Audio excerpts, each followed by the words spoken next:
Hey girls, guys, and all people like it is Maux here, and hello, and welcome back to Pokemon Shining Pearl. So, today we're going to be doing things a little bit different in the way that we're recording and the way that we're editing these videos. So I'm going to be kind of showcasing just the stuff that I get on with, because I want to get through this whole game as quick as possible, and I feel like it'll just be a fun new way to do these videos. So, if you like this, hit like, get subscribed, let me know what you like, let me know what you dislike, and let's get on with the game. Alright, so we left off in Hearthome City, or Hearthome City, however you want to say it, but then we entered Route 209, and oh boy was there a lot of battles. While we were in Route 109, we ended up finding the Hollowed Tower, and despite throwing in the odd keystone, there was nothing we could really do with that. Pretty sure we're going to need to come back later for that, and find us a Spiritomb. And past that, just below a mysterious white tower, were even more trainers. I made quick work of the first one, and immediately skipped the rest because I wanted to explore this creepy tower. And explore I did. There was items, so many trainers, and wild Pokemon everywhere. And once I finally got to the top of the tower, I met two elders who gave me a cleanse tag and some TM, so that was super nice. And you know, they had to do it to us with a wild Zubat. Once we were out, we had one more double battle, and then finally we could enter Solaceon Town. It's a nice little quaint town with a Pokemon nursery, and of course as soon as we got there we proceeded to steal all of their berries. Some cool Indiana Jones looking dude gave us the Pokemon History app, which lets us see previous Pokemon that we just caught. Then we went to the Pokemart and bought a whole bunch of Pokeballs, Dusk Balls, Nest Balls, Net Balls, and then we went to the Pokemon Nursery. I wasn't really sure who to leave in here, because I do like to leave a Pokemon in there. I thought I was going to go with Mew, and then immediately changed my mind and randomly put a Bidoof in there. Oh yeah, and then I got an Egg Monitor app for my Poketch. As I was exploring the town, I realized that it was super twisty-turny on the right side, which honestly is very inconvenient for the people who live in these houses. But we made our way over all these random confusing ledges, and we ended up finding some ruins with a whole bunch of unknown in them and a whole bunch of items. Pretty sure I did this code super wrong, but I thought it was pretty interesting. But I did end up finding a whole bunch of unknown. Wasn't able to catch one yet, but I will come back for them later. And I ended up finding some pretty decent items.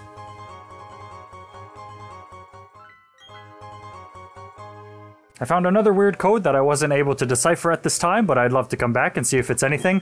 And I got super confused, so I just ended up using an escape rope and heading on out of there. Once I was finished in the town, I headed to Route 210, where I got immediately jumped by a Geodude. I caught a Ponyta, one of the few fire types in the original Diamond and Pearl games, and I had just enough experience for my Machop to evolve into a Machoke. From there I wanted a change in scenery, so I changed it to nighttime. I got into a bunch of battles, and I stole a bunch of berries, and also talked about how I wanted a Cacnea, but that would be kind of hard because they are not able to be caught until after you get the national dex. But spoiler warning, I find my way around that. And once I was out of that area, I found a small little building with some Psyducks next to it, who were not inclined to move whatsoever. When I made my way inside, I found someone selling some Moo Moo Milk, and I bought a bunch. And then I battled everyone inside, who was a lot more people than I expected. There I made my way to Route 215, which was pouring with rain, but it looked really nice. And then I finally remembered to teach my Chingling Grass Knot, and god was that a smart idea. On my way out of Route 215, I found a fist plate, which had another ominous thing on the back. I won a few battles, and I saw the waterfall animation, which looks amazing, by the way. And then finally, after that long trip, I made my way into Veilstone City, which was amazing, filled with a lot of galactic people, and I did a whole lot of exploring. While I was looking around, I found some cool-looking meteorites, met up with Dawn in front of the gym, and I went shopping, bought a whole bunch of items, and then I snooped around the Galactic building for a little bit. And then finally, the highlight of it all, I found the customization shop, and oh my god was I dumbfounded. I realized that the items were super expensive, but I decided to finally bite the bullet, and I got the casual style outfit, which I super love, fell in love with it immediately. As soon as I went back to snooping around the city, my egg hatched. I was actually genuinely surprised that it was hatching, but to no one's surprise, it was a Happiny. From there I made my way into the gym, and as soon as I saw it, I knew it was going to be a little bit of a puzzle. So I went straight for it. I battled all the trainers and made my way through this semi-tedious puzzle. Wasn't too bad, but I did make my way through it, taking a little bit of time. Then, before you know it, I was facing down the gym leader, and hey, this is the first time I've ever voiced over a gym leader battle. I was feeling pretty confident about our abilities to defeat this gym. We took down 2 out of the 3 of her Pokemon. That's Metacham and Machoke. And then her Lucario came out. and then all my Pokemon were dead except one. That Shieldon didn't last very long, being the weakest on my team. So this was my first loss of the game. Very painful, but it had to happen at some point, I guess. So I went back, I healed, I rethought my strategy, redid the puzzle. There I was, back at the gym leader once again. This time my strategy was flawless. I did the same things that I did the first time, but this time I sent out my Chingling to fight the Lucario. I put it to sleep, I sent out my Machoke, and my Machoke destroyed it. Destroyed her Lucario. And that was that. I beat her team. I was super, super happy. She gave me a fair bit of money as well. And then something I wasn't expecting, my Chingling evolved. My Chingling, who I've had us for so long and only evolves through friendship, was evolving. At a gym, no less. It was such a cool moment. After my victory, I randomly checked the mystery gift and I saw that I had some. I thought these were only pre-order bonuses and I didn't technically pre-order the game, at least this copy, but I managed to get my Manaphy egg and the Platinum style outfit. Very cool. After that, it was a new day with new adventures to be had, and I decided to bite the bullet and finally trade my Machoke. And do that I did. I traded my Machoke over, and I finally got a Machamp. Once again, we move on to another day, as you can tell by our changed shirt, but this time our webcam's a little different, which allows us to be a little more dynamic with how we use our webcam. Anyway, in the actual game, we team up with Dawn to fight some Team Galactic Grunts and instantly beat them super quick. Once they were beaten, we walked right on into their warehouse and found the TM for Fly, which I actually unlocked it in our Poketch. But we are going to need the gym badge to accompany that for us to actually use it outside of battle. Once that was taken care of, I checked my map and I wanted to get straight to Pastoria City. But to do that, I had to get through so many trainer battles, but I did happen to find the TM for Dig. Alright, we're just gonna totally ignore all that grass. Ooh, damn, what a tune! Oh, I love seeing Swinub's little feet when he jumps up. It's so cute. Oh my god. Holy crap. And wait, level 36. Primplep's about to evolve. Primplep's about to evolve. That's crazy. I totally forgot what level Primplep evolves at. We got an Empoleon. Fuck. Ah! Along our travels, these two scientists would not let us into the lake because they said they were protecting it. Then we made our way to this like nice sweet resort area, which was super cool to see. We explored a whole bunch. Someone wouldn't let us through into Sunny Shore because of a blackout. Doesn't make much sense, but we did a whole lot of exploring while we were there. Oh, TM92s. I don't know what that is. Oh my god, thank you. We had a few battles right outside the resort area, which led to this amazing moment here. Yes, our Swinub finally evolved into a Piloswine. Oh, so good. Look at those little eyes. They're adorable.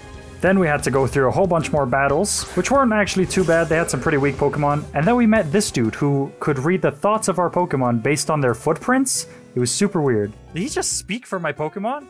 And then finally, we were in Pastoria City, and while we were there, we saw a move tutor who we could teach Ancient Power to our Piloswine. So now within the next level, they're going to evolve into a Mamoswine. After that, I went to the gym and immediately realized I don't have a single Pokemon that's going to be particularly great against this. So I pretty much skipped all that stuff and went to Pastoria City's Marshland Safari Zone. Jesus. I wasn't in there for very long though, as I pretty much only caught a Wooper and then immediately left to go challenge the gym again. Oh yeah, you can still get stuck in the mud and you have to like wiggle your way out. Oh, that's so cool. But before I could challenge the gym, I realized I needed that Grass-type Pokemon, and the one Grass-type Pokemon I really wanted was a Cacnea. Now, I might have said this earlier, but you can't actually catch Cacnea until you've gotten the National Dex, which I don't have. So I decided I'm going to catch this Roselia, and then I'm going to trade myself a Cacnea for the Roselia. I don't know how you all feel about the logistics of this, the legality of this, but what's done is done, and I'm pretty happy with my decision. I'm not really gaining anything by trading myself a Cacnea.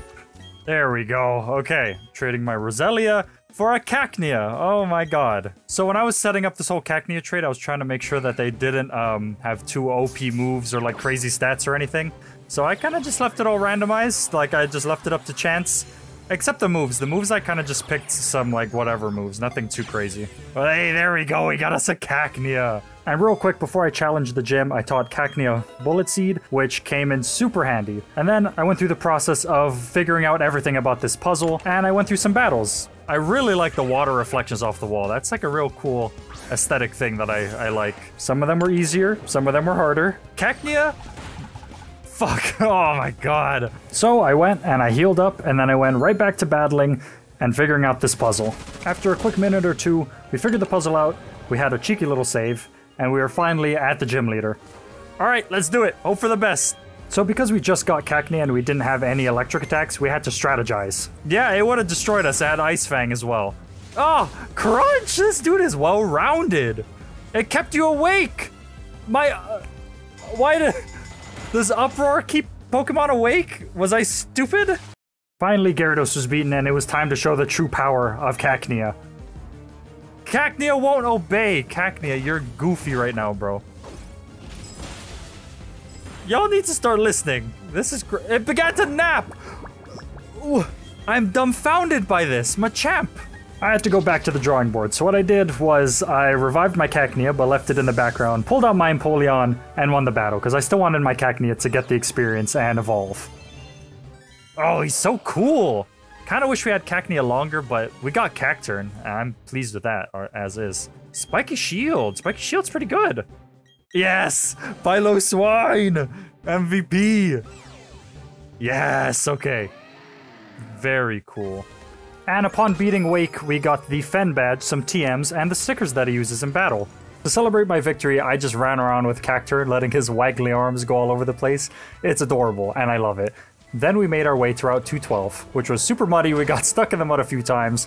A pretty fun feature, I think. But yeah, we kind of just screwed around for a little bit. Do I want to plant the Pekka Berries here, or do I want to just keep the Pekka Berries? It was around this time I was trying to figure out what I want my 6th Pokemon to be. I wasn't really sure, but as I was going through these battles, I kind of started to get a good idea of what types I might want. Types that I would like are like Flying, Rock, or Electric at this point, or like a Dragon type or something, so maybe I'll get a Dragon type Pokemon. I'm just gonna start trading stuff that's like, when I want to use something, I'm gonna use it. I'm gonna find a way. It's kind of annoying when Pokemon are like not available until the very end of the game, and it's like, well, I wanted to use that. From there, I carried on exploring the route. I battled a whole bunch of trainers who gave me a decent amount of cash. I just kind of generally explored, got some hidden items, some not so hidden items, and I noticed that there was a strange amount of like police officers in the area, and that's because we were heading towards the Pokemon Mansion. Jeez, what a tune! As we made our way in and throughout this mansion, we ended up meeting with Mr. Backlot, the owner of the mansion. He talked and gloated about how fabulous his mansion was, and then he talked to us about the garden, and I learned a pretty cool thing about this garden, that on specific days he'll tell you about a specific Pokemon, and that Pokemon will be more rare and specific to the back garden. The only rare thing we really found and caught was a Pikachu, which I was pretty happy with, but I decided I'd come back another day to find some more rare Pokemon. It was around this time I realized I was in completely the wrong area, and I had to go way back to Pastoria City. Yep, okay, yeah, it was related to the grunts. They're going back to the lake. That's right, the lake. Okay, I totally forgot that we didn't get to go to the lake because people were in front of it.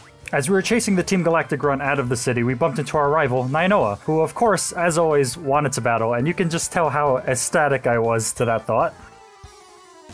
I wasn't expecting you to test us, I didn't even heal up yet. We made pretty quick work of his Pokemon though, which I did feel a little bit bad about, seeing as how positive and energetic he always is. But nonetheless, we beat all his Pokemon with ease. Once we finished our battle with him and we explained the situation with the Galactic Grunt, he let us go, for us to go chase the Grunt down. When we finally caught up with them, they wanted to battle, and of course, we beat them pretty easily.